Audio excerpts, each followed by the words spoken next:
Guess what, theology nerds? This is Trip, and you're listening to Homebrewed Christianity. And today on the podcast, we're getting a return visit after 8 years. Jan-Olav Henriksen is back. That's right, the Norwegian philosopher of religion and theologian is here to talk about a host of his recent books. Christianity as distinct practices, religion as orientation and transformation, relating to God and the self.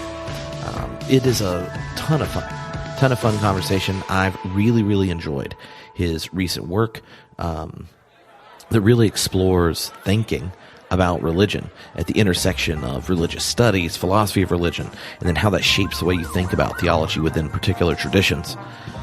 We talk about not just those intersections. We talk about the role of nature, of lived religion, symbols and metaphors, the narrative nature of the self. He talks about getting over the super ego, God. It's a bunch of fun. And there are links to his previous visit on the podcast and his recent books over at tripfuller.com with a post for this episode. And while you're there, you can say to yourself, oh, maybe I should become a member of the Homebrewed community. That's right. You you can go to tripfuller.com, click on the button, join the community, or go to homebrewedcommunity.com. Why? Because not only do you get to donate to make this podcast possible and join the community on Facebook, but you get the members-only podcast feed with over 150 episodes that includes lectures, classes, all sorts of excitement right there for you. And each month, you get more and more goodies sent right there. It's like crazy. It's like a whole nother podcast of theological nerdiness. Just because you stepped up, you become one of the hundreds of people who say, I want to donate each month to Homebrewed Christianity, join the community, and make theological zestiness available for the masses. And there are thousands and thousands of people who benefit from it. See? You can check it out, homebrewedcommunity.com. On the horizon is a class coming up with the one and only Thomas J. Ord. We're going to be going line by line through the creed. The class is called Becoming Christian, the Ancient Creed for an Open World, and we're going to be interpreting the creed line by line from an open and relational theological perspective, seeing just what we can manage to get out of it. I'll announce that soon, details how you can sign up, but every Homebrewed member gets it, and all the info goes right into their what? Private podcast feed. So before we kick this episode off, I want to give a major shout out to this episode's sponsor. This episode is sponsored by the Simple Faith Bible. That's right, Zondervan Bibles has just released a version of the NRSV, the New Revised Standard Version, with notes, commentary, insights, wits, and wisdom from the one and only Jimmy Carter. That's right, President Jimmy Carter, long-time Sunday school teacher, public service humanitarian extraordinaire. You know, the guy that used to be the leader of the free world, and all the way into his 90s, he's out building houses for people with Habitat for Humanity, encouraging models of justice-seeking, service-leading faith. That's who is providing all the notes to this. So if you love yourself some Jimmy Carter, then check out the Simple Faith Bible. All you got to do is go to simplefaithbible.com. What Trip? If I want to learn more about the Jimmy Carter Study Bible right there, I just go to simplefaithbible.com. Yeah, and you know what is simplefaithbible.com will show you? How to get the book. I'm excited to talk to you, and I'm fascinated. Maybe a place to begin is how you shifted from direct engagement with kind of continental and postmodern philosophy to thinking about the concept of religion again. Like if your first book is engaging the changing nature of religion in the modern world, where you're engaging Schelling and all that kind of stuff, to then start over again, in this more interdisciplinary, embodied, engaged concept of religion. What was it like as a scholar to have questions that all of a sudden you're rethinking your foundational conversation partners? Yeah. Yes. Actually, for many years, I have been, also when I did my first trilogy, the one on first anthropology and then Christology and then life, love and hope. Mm-hmm. During that time, I also worked closely with scholars in sociology of religion and psychology of religion. And you can see some traces of that in that trilogy as well. However, I also became increasingly more aware of what I know openly called the pragmatic dimension of theology, where it's not just a question about what theology claims, but about how theology is used. Mm. And especially my cooperation with sociologists helped me to see that. And when I, around 2010, started developing an interdisciplinary research school for people who engaged theology and religion also from a more empirical angle, I had all this background for more than 10 years with the cooperation with colleagues in the field of more empirical religion already. Mm-hmm. And I realized that instead of just continuing the theological work without really reflecting on how do we understand religion and what does a fundamental understanding of religion entail for how we do theology, that would not be a good option. So then I started reconsidering it, and that ended up with the book on the Maximalist Theory Relating God, Religion as Orientation and Transformation, which is very much, at least tacitly, an argument for religion as rooted in human practices in general. And it's also an argument against separating religion and religious practices totally from other practices we are engaged in as humans. Mm-hmm. So it's a way to problematize this idea of secularization as differentiation of religion from other spheres of society, because religion is kind of enmeshed in all the things that we are doing, to some extent at least. Mm-hmm. And I think one of the kind of visions of religion that dominate lots of parts of the academy is seeing a religious tradition as a type of intellectual undertaking, and it ends up avoiding the way you talk about it as a cluster of practices that a collective manifest and a distinct mode of being in the world. When you think of how a bad answer to what is religion can lead to bad theology and the bad shape of faith, like, what does that look like, and how did you see it showing up most often? Well, most often it shows up in the desk or the armchair way of doing theology, where you decide what is the case and how things should be without taking into account the actual impact that these opinions or so on has on people's lives. Where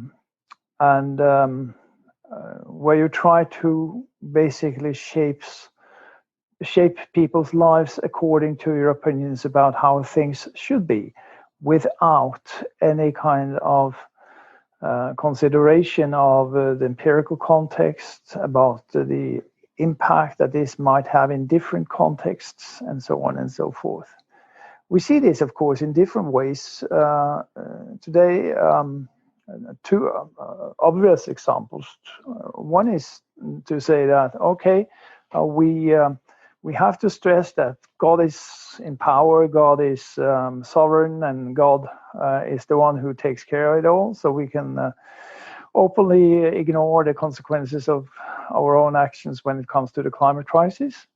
That would be one, in which everything we know about the climate crisis is actually not having any impact on how we shape our theology. And this is why I presently work on what I call the symbol deficit of the Christian tradition, because as long as we do not overcome that armchair way of doing theology, we will find ourselves in a symbol deficit with regard to how the tradition can handle these challenges. The other, of course, is the very persistent debate on gays and lesbians in the church and how people think that should be handled or how that should be. And they try to regulate it on that basis without having any kind of consideration about how these have effects on these opinions have effects on people's lives. Mm-hmm.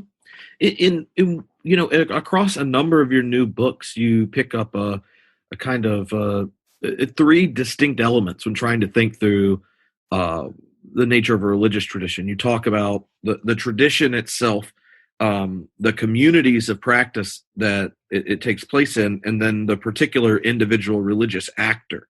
And I wonder if you could kind of describe how you came to deciding that was the tripartite way of understanding it, and the particular elements that are left out if you leave one of those pieces out. Well, you cannot come to identifying those elements unless you have an empirical approach to religion. But you need another thing as well. You need a kind of hermeneutical approach as well, where you see how tradition is always stewarded by a certain community. But this community is not just a solid cluster of not individual beings, but it consists of individual beings who are also living in a context just as the community itself does. And there's an interaction between them as well. So I do hope that I'm not coming across as someone who thinks that the tradition is there as something isolated for itself. That is not what I think of. I think of the tradition as something which is always mediated through both the community or the communities and their interaction, and the communities and the individuals and their interaction, in the context in which also other types of knowledge inform people and help them interpret what they take to be the Christian message. Well, and maybe the activities that are connected to the three are helpful when you start talking about the role of orientation and transformation and legitimization. Can you unpack how you describe those particular definitions? Yeah. Orientation means that you place yourself in a certain situation from which you understand yourself. For instance, when you partake in the Eucharist, we can use the Eucharist as an example. To partake in that means that you identify yourself and orient yourself as belonging to the community of those who believe in the death and resurrection of Jesus Christ. And that is something that orients you in relationship to Christ, but also to the other community members, of course. And it also entails that you see other members in a specific way as part of your community and as someone with whom you have something in common. Transformation is what takes place when at different levels. If you again use the Eucharist as an example, you can say that transformation takes place when you open the table to those who are different from you in some way or another, who might challenge your view about who is a disciple of Jesus or belonging to the Christian community. We saw that very clearly in the discussion about apartheid in the 1980s. But also, say, homeless, beggars, prostitutes, or those with whom you would not ordinarily identify. The actual practice of the Eucharist may help transform you in that way, and thereby also transform the community. in which you are participating. Then the legitimation, or I have different words for that. Sometimes I simply call it the reflection or the rationalization or whatever of the practices of transformation or orientation. That is where theology comes in as a kind of secondary almost. I don't like to call it secondary in a very strong sense, but it's secondary in the sense that it is related to and would not have any significance or meaning unless there were already these practices which we need to understand to make more transparent, to explain, and so on. And that's what theology does. It explains, legitimizes why Christians do what they do. Yeah, and I think one of the powerful elements of just the whole collection of new books is the role of a philosopher of religion for helping the theologian and the religious practitioner have a more robust and particular account of what it is they're engaged in as a person of faith, and then as a steward, in a sense, of the tradition and the community and the symbols and metaphors of a tradition. I'm very happy that you see that. I think that's a very generous way of putting it. I hope that that's what I'm doing, that I'm kind of unlocking the world of theology in such a way that theology doesn't disappear, but that you see the works of theology in a wider context, where the meaning of theology is, as I think I put it several times, in its use, in how we use it in order to orient, in order to transform, and in order to help people better understand what they are engaged in as Christians or as religious people in general. Mm-hmm. In the book on God and the Self, I don't remember the title. Hating God and the Self, yes. Yeah.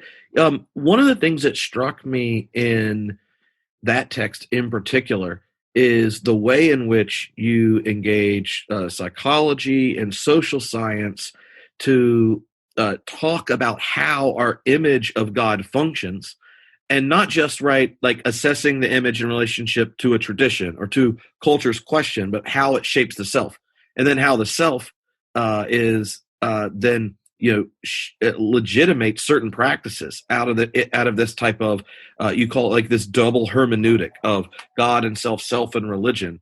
It's really I just found it to be like connecting all sorts of ideas I've wanted connected before, and really helpful, considering, and you talk about it, I think in chapter 2 of the book, the way the kind of Protestant notion of the self has so shaped culture that we're missing the more kind of robust embodied element that we have potential for. Maybe you want to share a bit about that, because it was just wonderful. Oh, that's very kind of you to say that. I think that when I did that book, I wanted to show that no matter if people believe in God or not, God as a kind of psychological symbol is at work. God, to put it bluntly, God doesn't need to exist in order to have impact on people's lives, because we have such strong symbols of God that this symbol will have impact in a certain sense, given the psychological underpinning that I give it. And nonetheless, I think that what I wanted to show was how we need to see this as the subtitle says, as a kind of dynamic interplay, where it's not so that the symbol of God just shapes us, but also that the kind of horizon within which we employ the symbol of God is also shaping the symbol of God in a certain sense. And that's partly given by our psychological preconditions and conditions in general. And that cannot be ignored if you try to understand what religion is all about, for good and bad. Of course, part of that book is about for bad. Why religion is really destroying people if it locks people up in the kind of petrified notion of God himself. And I think the main argument that I make in the book is something that I pick up in my last book about Christianity as unfinished business, namely that we need to see both God and the self as unfinished business, as something that needs to be in this constant interplay, where we are allowed to employ the tradition in order to develop as flourishing selves. One of the questions that I was wrestling with when reading it and was how to describe as or acknowledge as a philosopher that for from the modern world on, like the concept of God may be, demonstrable, but whether or not it has traction with anything ultimate isn't. And yet to understand its power, you have to actually look at the lived lives of someone for whom that shared sacred canopy really does function to mediate a deeper sense of their own identity, the community, the neighbor, the enemy, if you're a Christian, right? In deep ways. And yet, like if you imagine the sacred canopy, use that image and see the way light is shaped through it, you see the story of Israel, the life and story of Jesus, and these type of things, and the way you find yourself in it. But the same person, as a philosopher of religion, can imagine being outside and looking at stained glass and going, that's a bunch of mumbled up colors that if I was dumb enough to sit on the inside and believe it meant something real, and we have both of those accounts. And I know that was in your early work about religion and as well. And I've struggled at describing to especially to students who didn't grow up where they actually had the resources of a tradition and experiences in a community. What is missing in that kind of dissection of a tradition without watching the tradition live? Like I'll say, what you're talking about is like a dead bunny cut open and you're labeling parts, and a bunny's bunniness is it hopping around. And that doesn't mean you don't learn anything by dissecting. It's just you don't know what bunniness is till you see the bunny, bopping around. But anyway, I love that book because it was like that question was so important to it. And I wonder if just in communicating it to context where people don't have the tradition and community, if there are particular ways you've tried to capture that. Well, I think that what I have done so far has not been so much trying to capture that as such, because I think those who capture it the best are those who do empirical work on lived religion, like Nancy Ammerman and others. They are kind of showing how it works, what people are doing, what kind of impact religion has as a lived mode of being in the world, as I say. I think that as a philosopher of religion, I have been more interested in showing how we can understand, more the theoretical approach to it, how we can understand the ambiguities of religion, not in an strictly criticism of religion way, and also not in a strictly, say, apologetic approach, but in a way that acknowledges that religious is a deeply ambiguous phenomenon. And we have to find out why and how it is like that.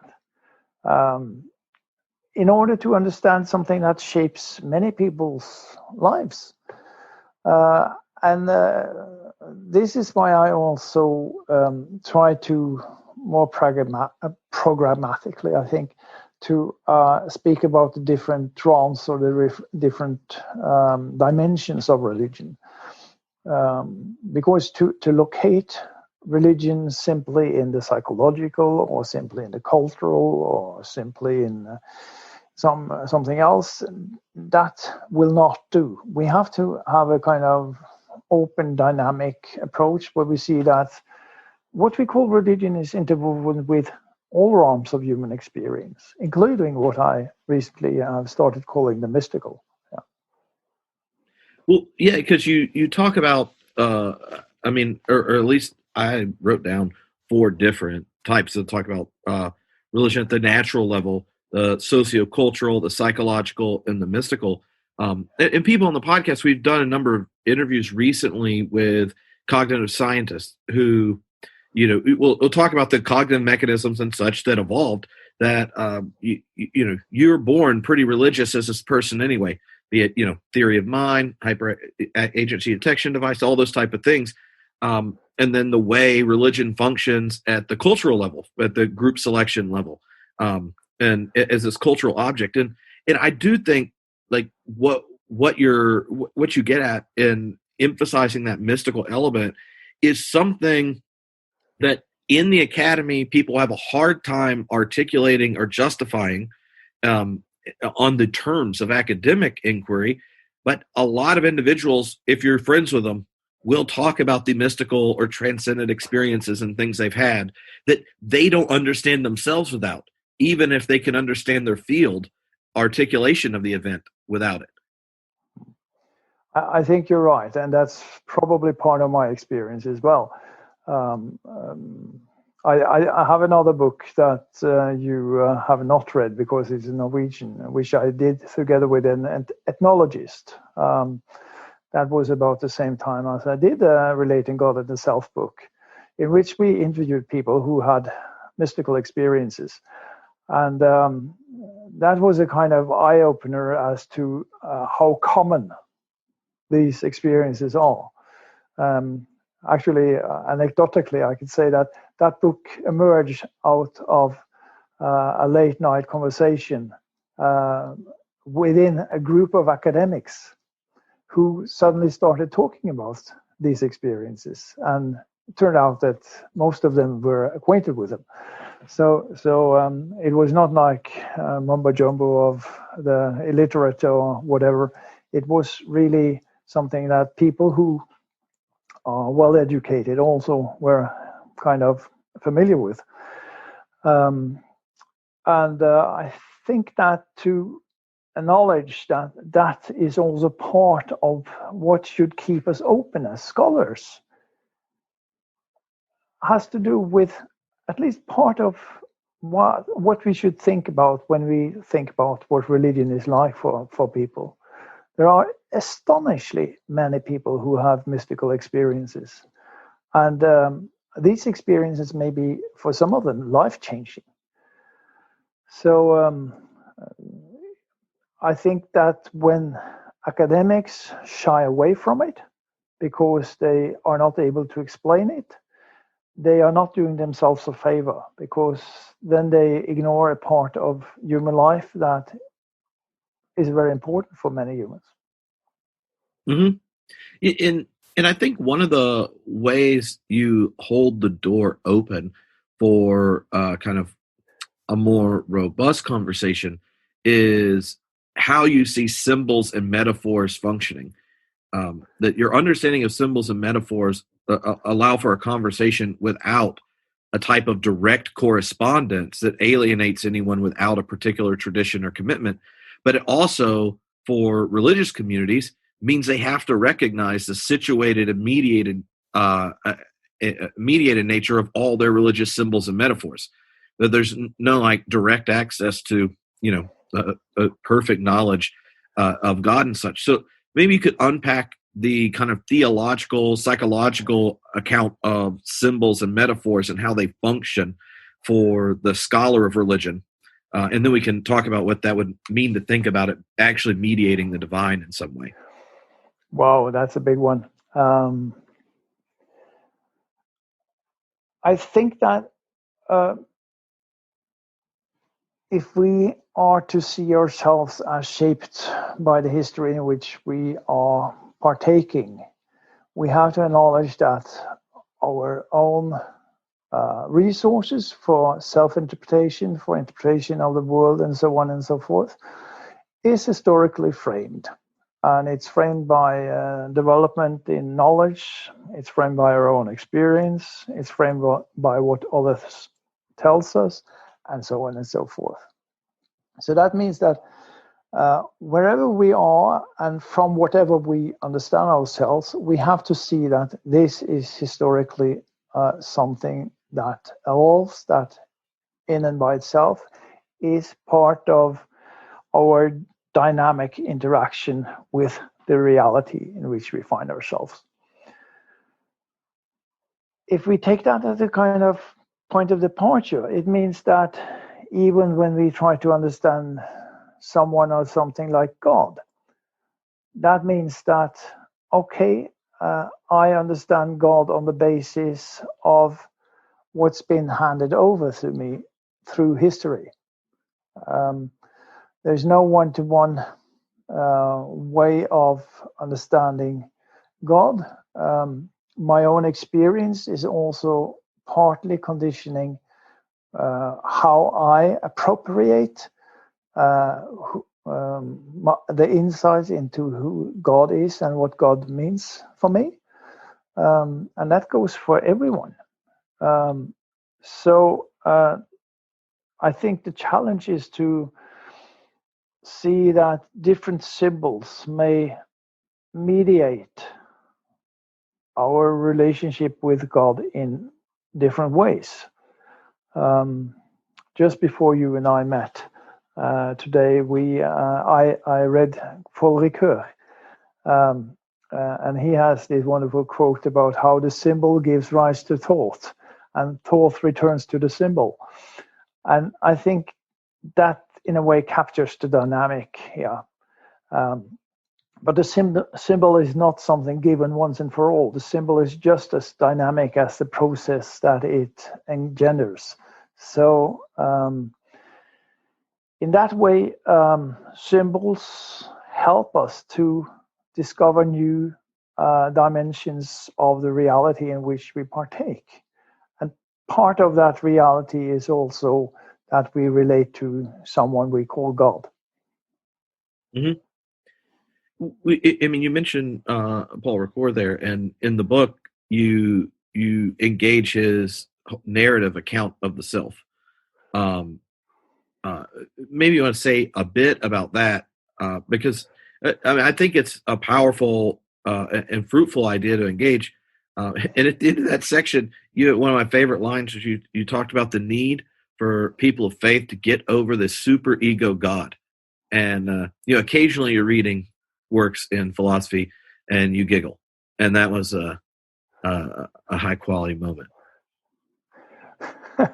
Yeah, I'm laughing now because I think that is obvious that, like Ricoeur also says, the superego God is an idol. It's a part of creation in a way. It's something that we have made into God. But God is, as the medieval theologians knew very well, God is always larger, bigger than that. And to kind of petrify the notion of God as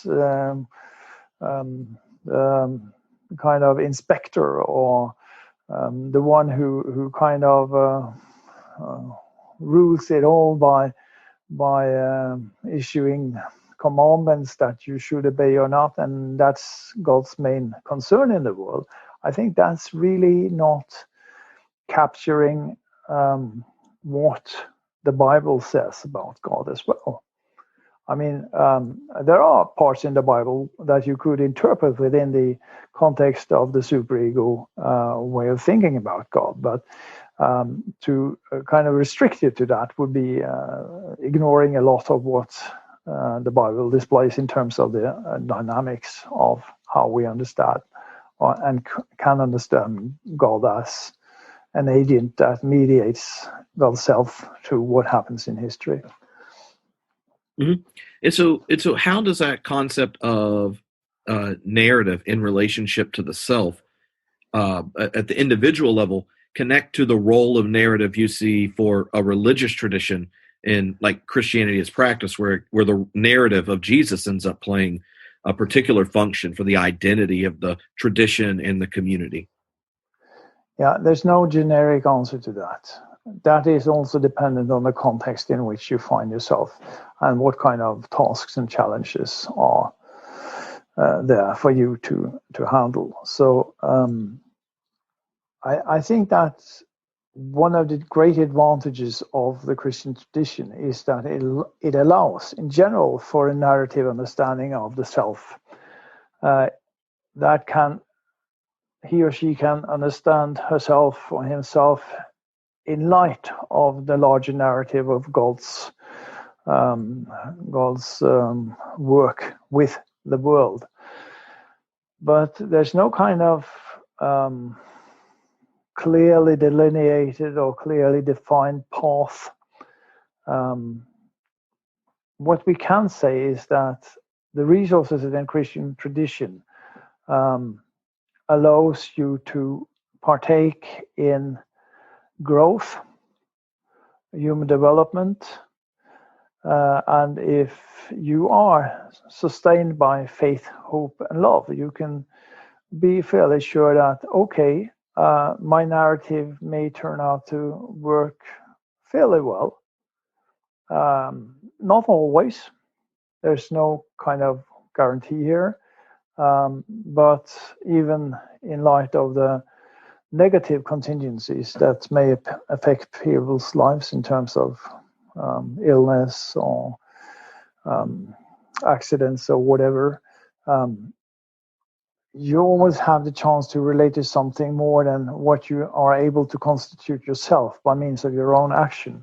And that is that you can rest in the faith that God is with you. Not that God wills all things that happens to you, but that God is with you in a way that allows you to trust that you're part of something bigger than yourself.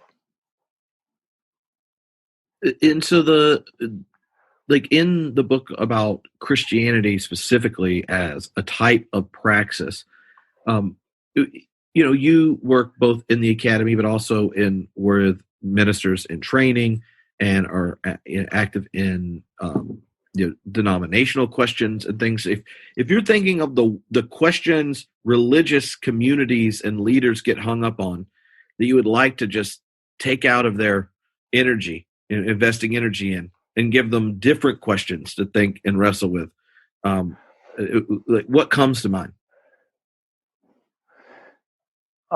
Presently, of course, due to what I'm working on now, I think that we need to think about how to be able to secure the world's future. In that sense, I think we need both to develop the symbolic resources we have in tradition, but we also need to rethink how God's creativity and human action work together. One of the dangers we're facing is a kind of anti-synergism, in which we think that, okay, this we have to leave to God, or we should trust that God takes care of this. That is not the case. God works in the world through us, not only through us, but with regard to the problems we create. We are also among those who have to be able to solve those. By engaging creatively whatever resources we have at hand, be it both in the Christian tradition, but also in all other knowledge that we have access to. One of the real dangers of the Christian tradition today, especially among some of the conservative currents, is that they think that they can ignore the knowledge that we have access to in science, because they think that all we need is already there in the Bible. And that is not only a dangerous and ignorant way of understanding what the Bible can do, but it's also something that can prove very fatal to the future of humankind and to the future of this planet and the life on it in general. And do you think that, especially think about what you're working on now, and the role of semiotics throughout a lot of your new books really is a way of getting past straightforward kind of representational knowledge and looking at the way indexical or iconic knowledge and communication happens. And, in some ways, it's a way at getting at how the concept of God functions in a generative way, whether or not there's correspondence. In some of the recent anthropologies, you get that same type of semiotics used to thinking through how nature speaks or how trees speak, or and I think that if we're asking that question of what are the resources to reframe our symbolic and engagement with the world, part of it is going to be giving nature and its creatures their voice back, right? Yeah. That the way we see nature and have kind of rendered it with this reductive modern account, whether or not someone understands that bifurcating activity has happened, people of faith and no faith relate to the world that way. And we need to address that, because if nature is just a collection of resources, then we're not going to end up making a change. Do you see the connection between those use of semiotics? Yeah. I think you're quite right. In one way, you can say that the Christian tradition has always acknowledged that the world is a sign. Not that the human reality exclusively is full of signs, but that the whole world, as Peirce says, is perfused with signs. Mm-hmm. And biosemiotics, of course, is a way of articulating that. And I think that part of the problem today is that we need to read all the signs carefully in order to get what's happening. And part of the reason why we are in this predicament in which we find ourselves now with regard to climate crisis is that we have simply ignored for such a long time to read the signs of nature, and to ask ourselves, what does this entail for our interaction with the environment in the long run? So I think that semiotics is actually a very helpful tool to understand our reality in general. Yeah. Mm-hmm. It's funny that you said that. This paper I'm working on for Philosophy of Nature conference, well, who knows if COVID allows it or not, but it's called Signs of the Times. And it's using the whole apocalyptic language, like, we got to pay attention to the signs of the times, to go like, if we pay attention to all the signs of the times, we're in an apocalyptic situation. Yeah. And why is it that so many of our religious hermeneutics, be they from religions in the modern context or the religious functioning of, say, an economic consumerist mindset or such, have to silence so many, semiotic voices? Because the thing that struck me in reading a lot of the anthropology work is how we take as normative the focus we give to a world that's shaped by reading and by generated urban context and by the university siloing of investigation. But that's just not the relationship most humans have had to the natural world, and they never needed to get reconciled with it because they never left it. And I feel like our wisdom traditions are all from a time period that had not had that kind of modern rupture happen, and so they become allies for those dealing with the climate crisis and all the other ways that ecological devastation is lining up, if we can figure out how to utilize the gifts of those symbols and metaphors and traditions that you're talking about. Yeah, again, that's a big one. Now I'm talking from what is, as you know, a work in progress. We have talked a lot about tradition. We have talked about the need to get as much knowledge as we can from science in order to read the science. But there is also one more thing, and that is that we could also develop our own experiential capacity. What do I mean by that? Let me use an example. I live next to the woods. In these times when I need to exercise, there's not many places to go to the gym anymore, so I go in the woods. Yeah. And how do I relate to the woods? I can, of course, think about it. There is a tree, there is a flower, whatever. But I can also see it as a system.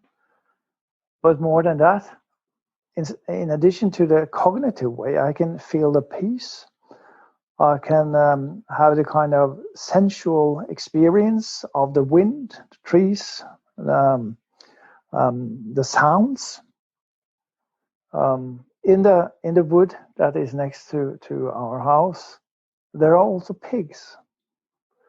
Not the wild, angry ones, but the tame ones, and I can experience that. Okay, I share this wood these woods with the pigs.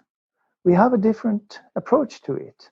They are concerned with other things than I am, but we share it.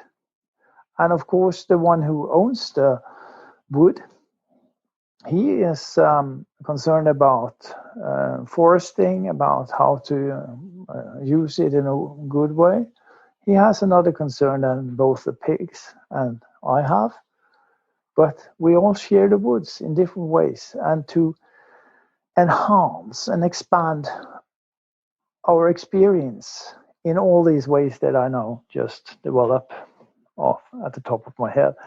I think that's part of what we need in order to also see that all these different science or semiotic connections that there are, they are part of what we have to relearn how to appreciate, to be informed by, in such a way that the world is not only about us and how we can use the rest of it as a resource for us. It's something we share with others, and in the long run, if we do not think of it as something we share with others, we will not be able to share it at all. Mm-hmm. And I mean, that really connects to even the description of Christianity as community of praxis. One of the questions that or things I just wanted to hear your thoughts about is how this vision of religion and Christianity in particular would change the way you do normal tasks like catechism or confirmation, because our context is if you didn't grow up in the church, then your relationship to the text, the traditions, the stories, rituals, rites, all those things, it can't really be assumed. And in some ways, that's an asset, and in some ways, it's a detriment. But I do think it, for a lot of religious leaders that are stuck in that old kind of, religion as belief context, sees their primary goal is to then explain our beliefs. And, you wouldn't want anyone being a Marcionite or a modalist when it gets to the Trinity, or what are our particular beliefs on that. But when you think of it as a lived community of practice centered in the story of Jesus, the entry points change. I think it is a mistake to think that the task is that we have to explain doctrine. Mm-hmm. I think we need to think of the doctrine as something that should explain reality, and explain our experiences of reality. Take confirmation as a practice that's fairly common.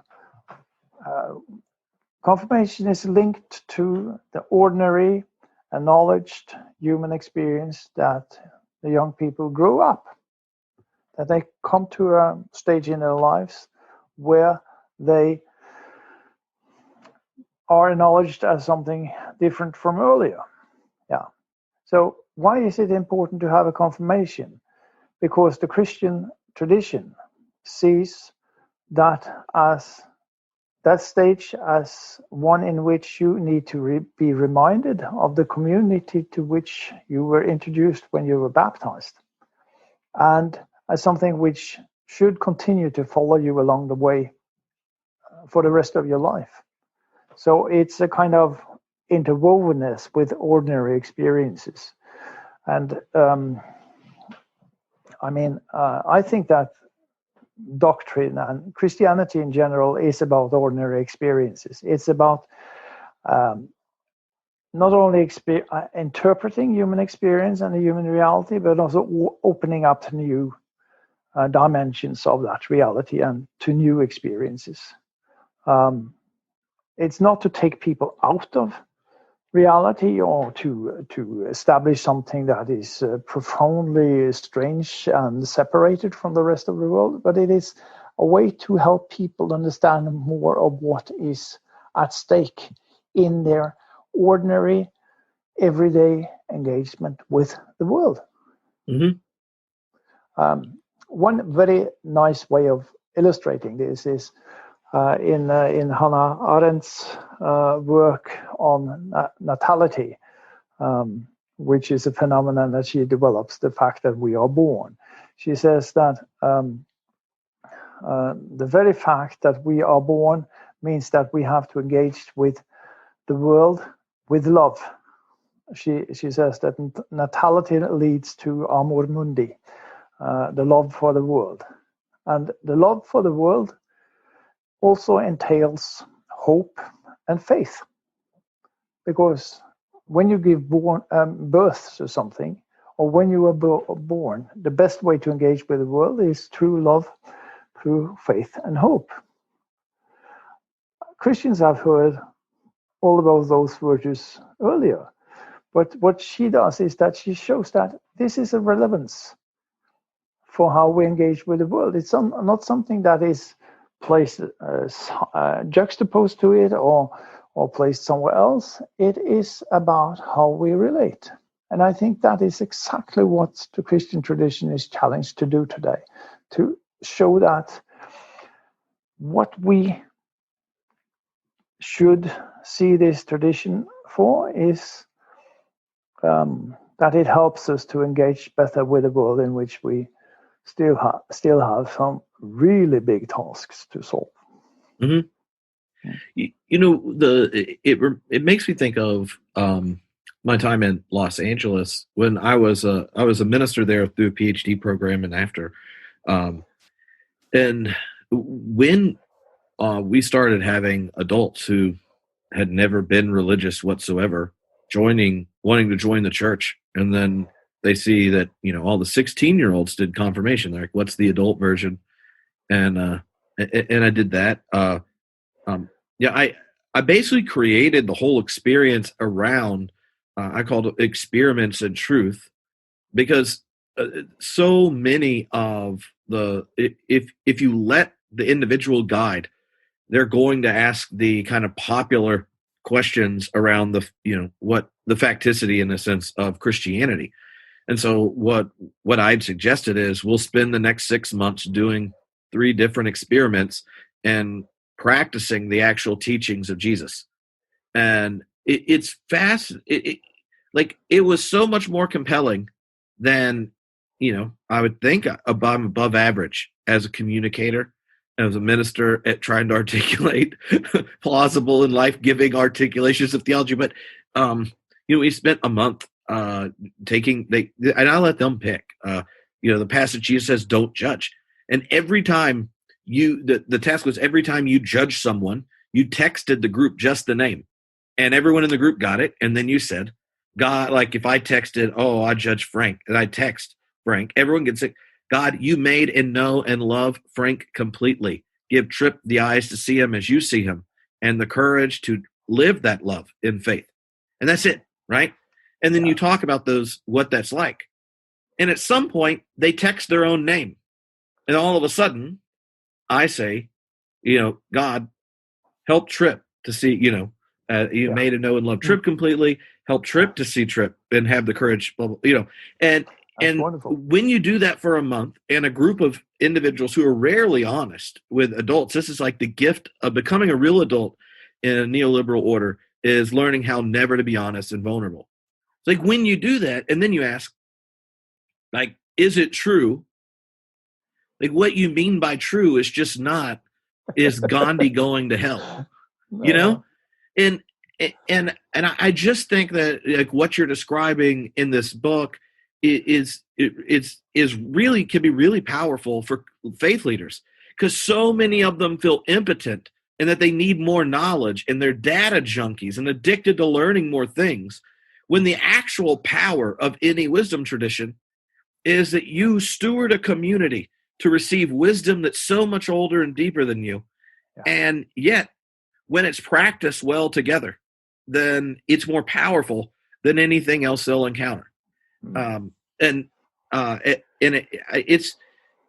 just feel bad, obviously, having a theology podcast to talk to thousands of ministers that wish they got to keep going to grad school because they feel like they need to know more to do this. But the most revolutionary and powerful is the actual practices and the narrative of Jesus that's there, and that's why I love the book so much. Okay, I'm glad to hear that, and I guess that since you realize that is the main point in the book, that we understand Christianity from the point of view of practices, that then you also appreciate when I take that on to engage with other religious traditions, and see that we might have a lot in common with other traditions. And then it's not a question about, is this tradition true or is that tradition true in any kind of cognitive sense, but it's a question of how can we find together good practices that help shape the community in which we all are set to live, despite our diverse traditions. And maybe you could draw a contrast, because that different religious traditions have their particular sociocultural history, even the narratives of the self and things that shape the psychological. There's so many particularities to it, but you aren't doing the type of pluralism that relativizes the particularities in the tradition, and kind of we're all going up the same mountain into the mist of things. The mystical element isn't a relativizing one. In the same way, could you contrast it with the kind of the assumed type of pluralism?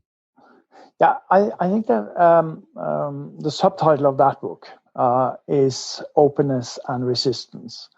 And the notion of resistance is simply that we should not reduce any religious tradition to its similarities to some other tradition. We should acknowledge the originality or the idiosyncrasies, or whatever you call it, of this other tradition as something that has not only value in itself, but only can be understood on its own terms. To try to understand something from on the basis of my terms, when I use the other, will immediately lead to some kind of reduction, and then I will not be able to understand the practices of the other tradition as well.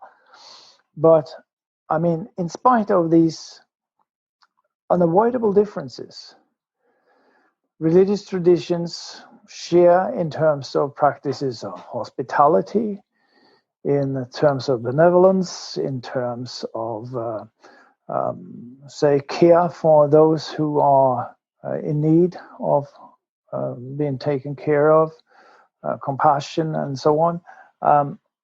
And although they understand and practice this on their own terms, that doesn't exclude us from also seeing that we have something in common, which relates to a common humanity and to how we try to engage constructively with the world we share. But I'm very happy that you read me as someone who will not relativize or try to say that everything is like everything else in terms of religious traditions, because that's not my point. But my point is to say that despite the differences, we might still find some kind of common ground in terms of understanding each other's practices and acknowledge that, okay, it's valid. And it's not just a question about truth or not truth. It's about a question about, in a way, best practices, if you want to compare. Yeah. And I wonder if there's not also a sense in a pluralist context that some religious traditions feel uncomfortable when then there are shared celebrations.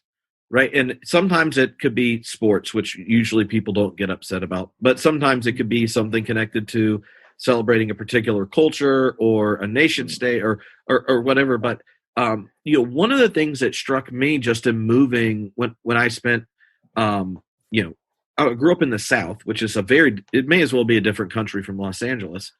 In Los Angeles, the Thanksgiving on a street where you have 5 different religious traditions and none, became where everybody interacted in different ways throughout the day.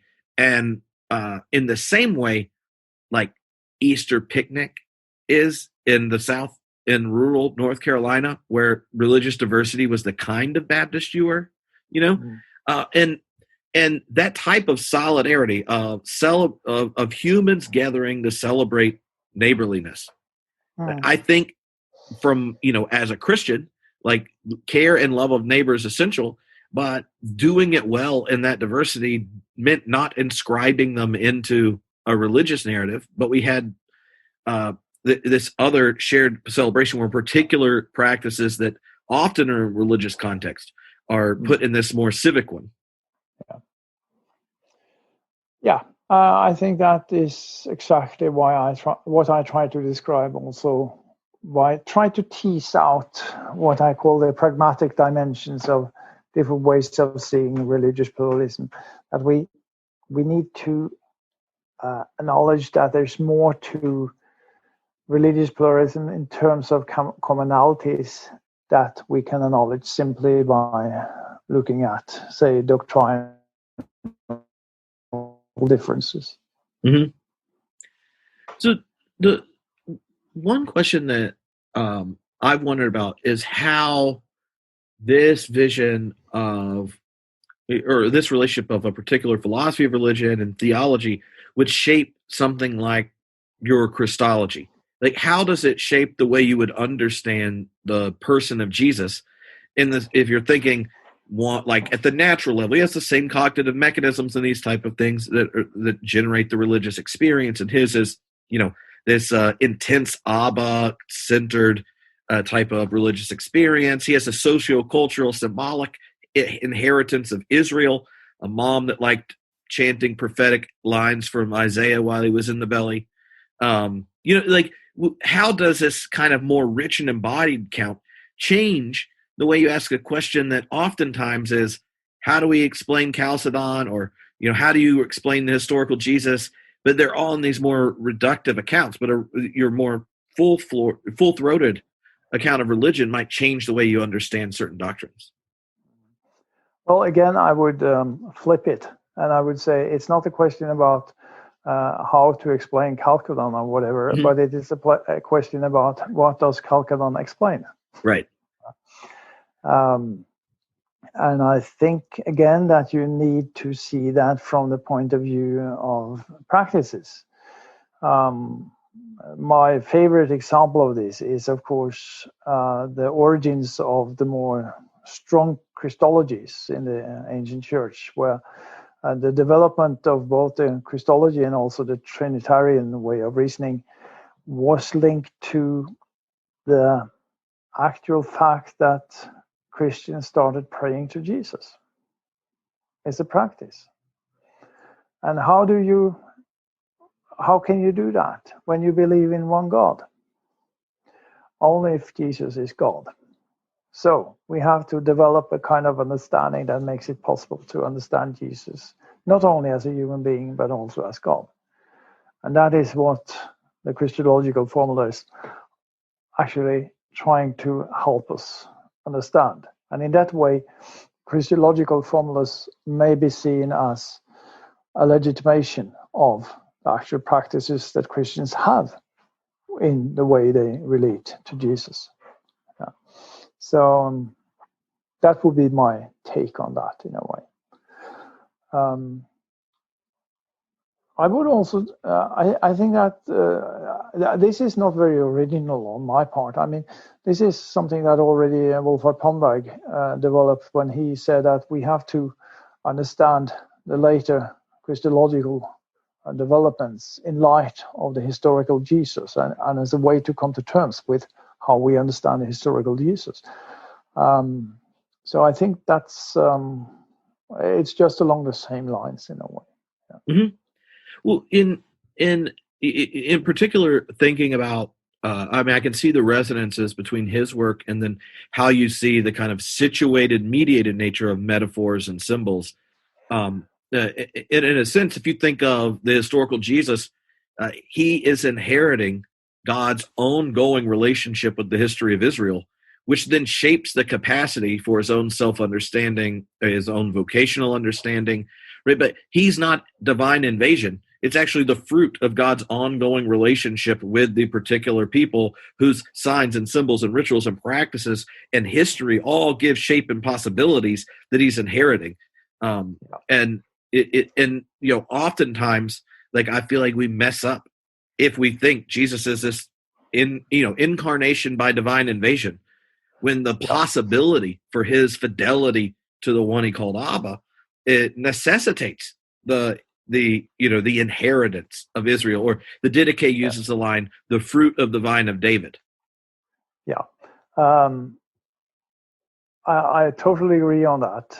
And I think that you could even expand it even more, because it's not just a question of how Jesus belongs to the historical context of Israel, but as my friend Nils Gregersen has developed, it's also a question about how we can understand Jesus from the point of view of deep incarnation. That is, how God has made Jesus possible in a way, or the appearance of Jesus possible through the whole evolutionary history. And you cannot understand Jesus as something that is not linked to the history of Israel, but you cannot also understand the history of Israel unless you see it as the fruit of evolutionary history. So, in a way, that opens up the cosmological perspective on Christ that I think also allows for us to see Christ as connected to all of reality, because there may be stardust in the body of Jesus that we were not aware of, but that we have learned that, okay, it might be like that. That's something we can know, but what, say, the early theologians were not able to articulate in the same manner. No, I think that's really helpful. So the last question was one that a friend of mine, knowing we were going to talk, asked, and because I was hounding him to read Christianity as Practice after I read it, and he wondered how the conclusions for that have impacted your own practice as a person of faith. How, like, what did you come to taking more seriously or more cherishing more deeply than you did prior to dwelling so long on the praxis of faith? I have to flip that question as well, because I think, it's the other way around, that the writing of all these books that we've been talking about today is linked to experiences that I have had the need to process in different ways by the resources I have at hand as someone who's been doing theology for most of my life. In that sense, working on these books have not changed me, but I have changed in such a way that I was able to write these books. Yeah, if you see what I mean. But in general, I'd say that I have increasingly more, as also this conversation has made visible, I have increasingly more become attentive to the experiential dimension of Christianity and religion in general. That goes without saying. I mean, religion is not, and Christianity is not about doctrinal claims or claims about this or that in terms of factual things. It's about a mode of being in the world, and that of course entails that you have to take the experiential dimension of religion into consideration to a larger extent. So I get tired of theology that does not in any way inform me about the reality in which I'm living. Theology that makes me say, so what? I guess that would be a way of answering your friend's question. Yeah. Wonderful.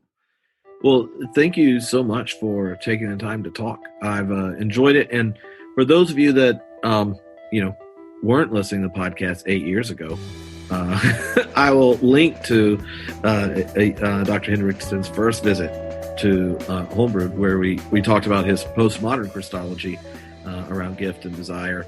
And he gives the example of the resurrection is coming back to your home after it was broken into, which I have used twice on Easter sermons to great success. So you should definitely listen to it for that.